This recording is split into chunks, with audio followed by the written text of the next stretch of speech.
مجلس مذاکرہ round table, اہم واقعات اور مسائل پر مبصرین اور ماہرین کے بے لاگ تبصرے اور تبادلہ خیال۔ پیش خدمت ہے ہمارا آج کا programme round table. Programme round table میں خوش آمدید۔ میں ہوں آپ کا میزبان قمر عباس جعفری۔ سلام قبول کیجیے۔ صاحب، جیسا کہ آپ جانتے ہیں کہ پاکستان کے وزیر اعظم عمران خان نے حال ہی میں ایران کا دورہ کیا ہے۔ اس وقت صورتحال یہ ہے کہ اس خطے میں ایران اور سعودی عرب ایک دوسرے کے حریف ہیں۔ پاکستان کے سعودی عرب کے ساتھ بھی اور اس کے اتحادی ملکوں کے ساتھ بھی گہرے تعلقات ہیں۔ ہمارے ساتھ اس وقت ٹیلی فون لائن پر موجود ہیں ڈاکٹر فاروق حسنا صاحب، ممتاز تجزیہ کار ہیں۔ لیکن ہم ایک بریک لیں گے، اس سے پہلے پھر ڈاکٹر صاحب سے گفتگو کریں گے۔ ڈاکٹر فاروق حسنا صاحب، جیسا کہ آپ جانتے ہیں کہ پاکستان کے وزیر اعظم نے ایران کا دورہ کیا ہے، مجھے یہ بتائیے کہ مجموعی طور پر آپ اس دورے کو اور وہاں ان کے ریسیپشن کو کس طرح سے ریٹ کریں گے؟ دوسرے یہ کہ اس دورے کے خطے کے ممالک پر اور امریکہ کے ساتھ پاکستان کے تعلقات پر آپ کیا سمجھتے ہیں کہ کیا اثرات پڑیں گے؟ کہ جو ایران کا دورہ وزیر اعظم نے کیا یہ ڈیو تھا، بیکاز اس لیے کہ شروع سے ہی ان کا کہنا تھا کہ ہم اپنے ہمسایہ ممالک کے ساتھ اچھے تعلقات بنانا چاہتے ہیں اور ان کے ساتھ ایک کمیونیکیشن کھولنا چاہتے ہیں۔ تو ایران ہی ایک ایسا ملک رہ گیا تھا جہاں پہ وزیر خارجہ تو گئے تھے ہمارے، ان کے بھی 2 مرتبہ آئے، لیکن وزیر اعظم نہ جا سکے کسی وجوہات کی بنا پر۔ اب جب وہ ایران جاتے ہیں تو اور کمیونیکے کو ہم دیکھیں، جوائنٹ کمیونیکے کو، تو اس میں بہت ہی بنیادی باتیں کی گئی ہیں، اور جو پالیسی کی باتیں ہیں پاکستان کی بھی ایران کی، وہاں پہ بھی وہ بات چیت کی گئی ہے بہت کھلے دل کے ساتھ۔ ایک تو پاکستان میں نکتہ چینی تو ہو ہی رہی ہے، بیجا اپوزیشن والے بغیر وجہ کے کر رہے ہیں۔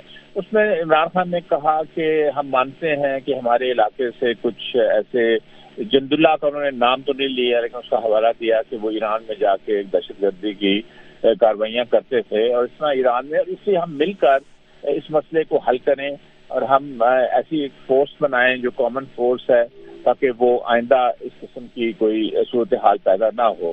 یہ ایک بہت بڑا قدم تھا، اس میں ایک کانفیڈنس بلڈنگ کا جو عنصر ہے وہ شامل تھا کہ آپ خود مان لیتے ہیں کہ جند اللہ ایک آپریٹ کر رہا تھا پاکستان کی، اور یعنی جھوٹ بولنا، چلاکی کرنی اور یہ کرنا، اس طرح پھر آپ ایک کانفیڈنس نہیں لا سکتے۔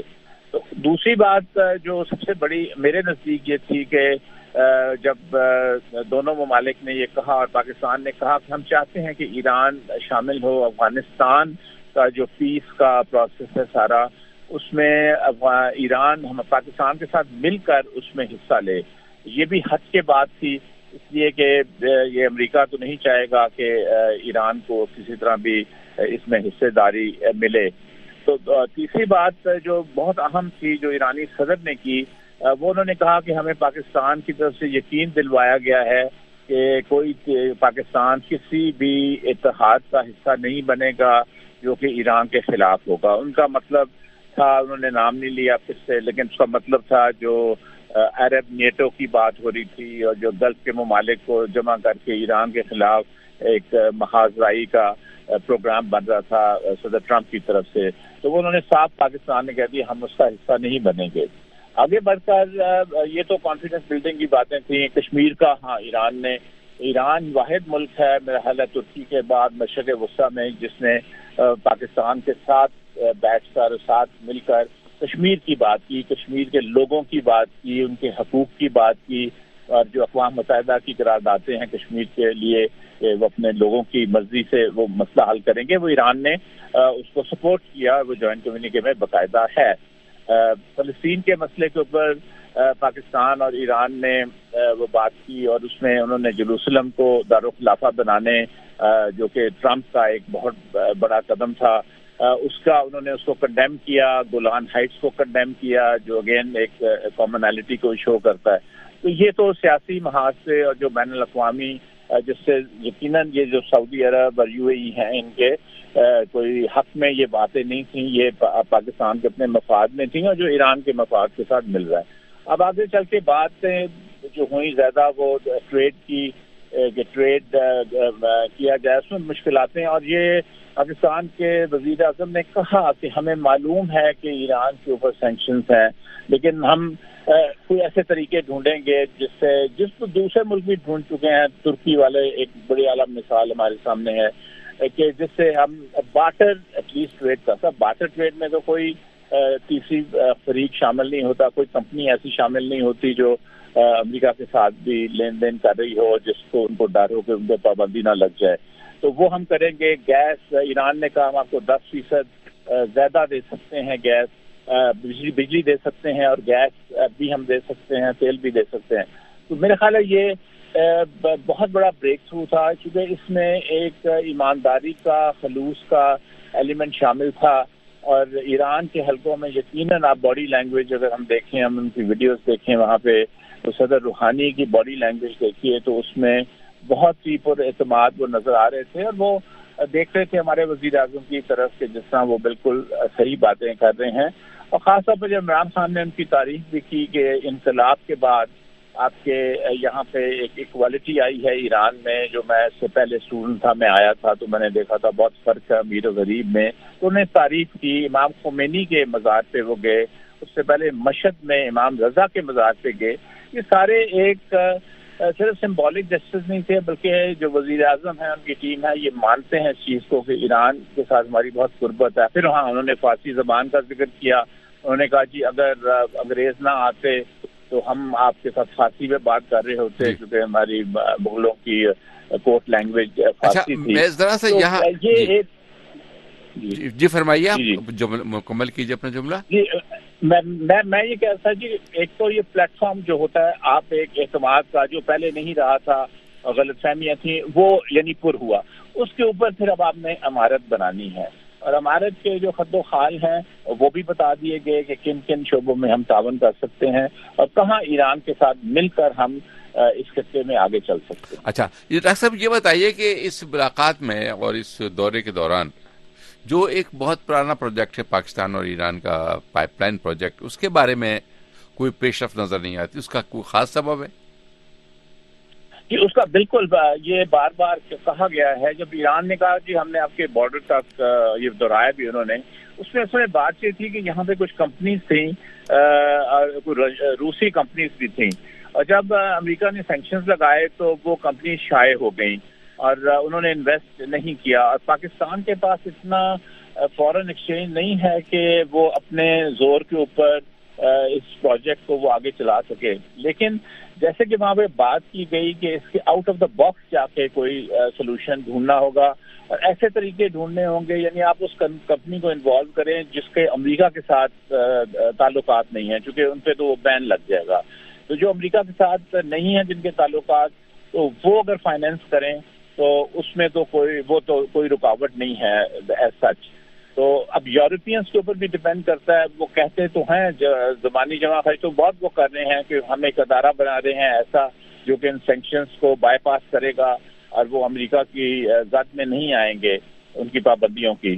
تو اگر یہ اس قسم کا ادارہ یورپ میں بن جاتا ہے تو پھر اس سے رجوع کیا جا سکتا ہے. اصل بات فائنینسز کی ہے صرف، کیونکہ پاکستان کو گیس کی بہت ضرورت ہے، انڈرسٹینڈنگ بھی ہو چکی ہے. بلکہ ایران نے پاکستان کو فیور کیا ہے کہ وہ جو اگر آپ نام پورا کریں معاہدے کی میعاد کو پورے نہ اترے تو آپ پہ جرمانہ ہے. ابھی تک وہ بلینز آف ڈالرز پاکستان پہ جرمانہ پڑ چکا ہے جو ایران اس کو نظر انداز کر رہا ہے. بالکل پاکستان کی جو مجبوری ہے اس کو ریئلائز کرتے ہوئے، اس کو سمجھتے ہوئے کہ یہ واقعی پھنسے ہوئے ہیں، یہ جان بوجھ کے تو ایسے نہیں کر رہے، ان کی مجبوری ہے، تو اس لیے اس کو بھی. تو یہ میرا خیال ہے کہ لگ یہی رہا ہے کہ جب وائی میڈیا دوسرے ملک بھی کریں گے، ترکی والے بھی کریں گے، چائنا بھی کرے گا، تو پھر اس سے کوئی نہ کوئی راستہ ملے گا اور ایسی کمپنی مل جائے گی جو انویسٹ کرنے کو تیار ہوگی.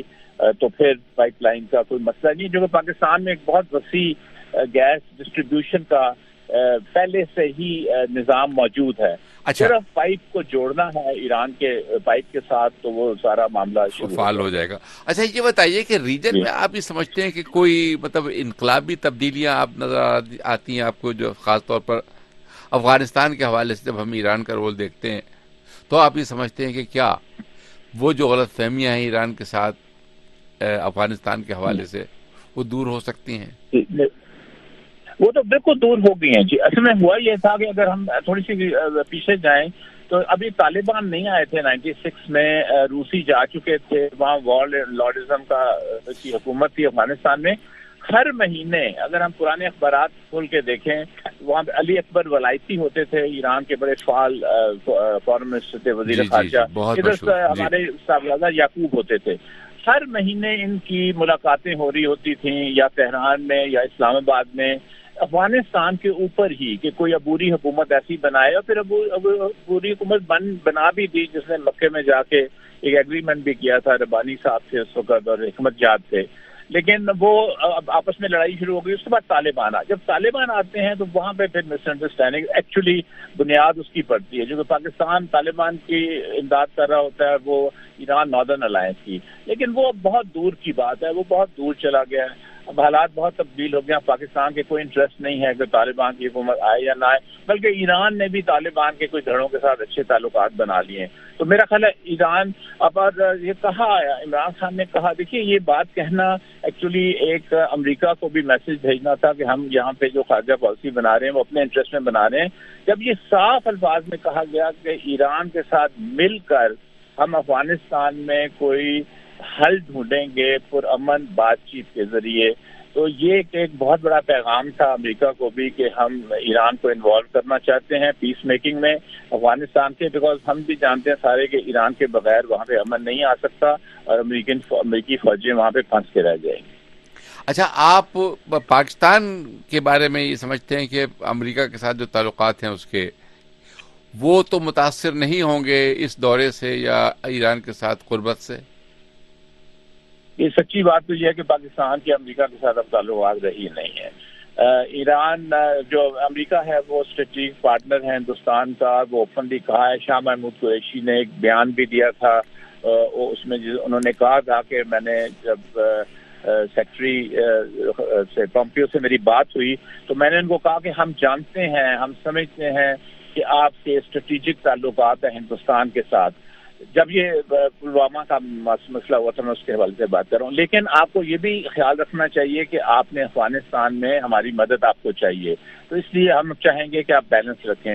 دوسرے الفاظ میں پاکستان یہ سمجھتا ہے کہ امریکہ اسٹریٹجک پارٹنر ہے ہندوستان کا, ہمارے ساتھ ان کا کوئی ایسا اب خاص تعلق نہیں رہا. صرف ایک نقطے پہ تعلق ہے وہ افغانستان کے معاملے میں کہ امریکہ چاہتا ہے کہ پاکستان ایک ایسا رول پلے کرے جس سے کچھ مناسب حد تک امن آ جائے, جس کی وجہ سے امریکی فوجیں وہاں سے باہر نکل سکیں.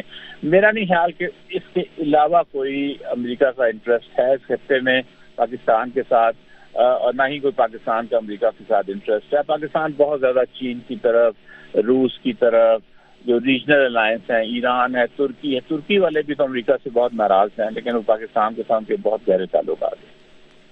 اچھا, دوسرے ایک آخری بات یہ اور بتائیے ڈاکٹر صاحب کہ اگر یہ جو صورتحال اس وقت بن رہی ہے, کیا آپ یہ سمجھتے ہیں کہ پاکستان کوئی رول پلے کر سکتا ہے سعودی عرب اور ایران کے درمیان اختلافات کو دور کرنے کے لیے؟ دیکھیے جی, پاکستان رول یہی پلے کر سکتا ہے کہ وہ ریئلائز کروائے جو کہ بار بار یہ کہا جا چکا ہے, پبلکلی کہا جا چکا ہے سعودی عرب کو کہ یہ آپ کے مفاد میں نہیں ہوگا اگر کانفلکٹ یہاں پہ زیادہ بڑھتا ہے. تو اس لیے اس کانفلکٹ کو کسی طریقے سے آپ قابو میں کریں. اور جو یمن کے اوپر, اب سیریا کا معاملہ تو ختم ہو گیا, خاص طور پہ یمن کے حوالے سے بات کی جاتی ہے کہ یمن میں آپ ایسا کوئی فارمولہ نکالیے, ایسی کوئی بات کیجیے جو وہ حل ہو سکے. تو یمن کا معاملہ حل ہو جاتا ہے تو پھر سعودی عرب کو کوئی ایران سے شکایت سچ نہیں ہونی چاہیے, کیونکہ اور پاکستان میرا خیال ہے کہ بات کر سکتا ہے, اپنے جو ایکشنز ہیں ان سے بتا سکتا ہے کہ ہم ایران کے ساتھ اچھے تعلقات رکھنا چاہتے ہیں, آپ کے ساتھ بھی ہمارے تعلقات ہیں. تو اس لیے بہتر یہی ہوگا کہ آپ وہاں پہ ایک امن کی فضا پیدا کریں جس میں آپ کا اپنا بھی فائدہ ہے. آپ اپنے معاشرے میں آپ ترقی کی باتیں کرتے ہیں, آپ 220 کی باتیں اس سے آگے کرتے ہیں. بہت شکریہ ڈاکٹر فاروق حسنا صاحب آپ کا اور ہمارے ساتھ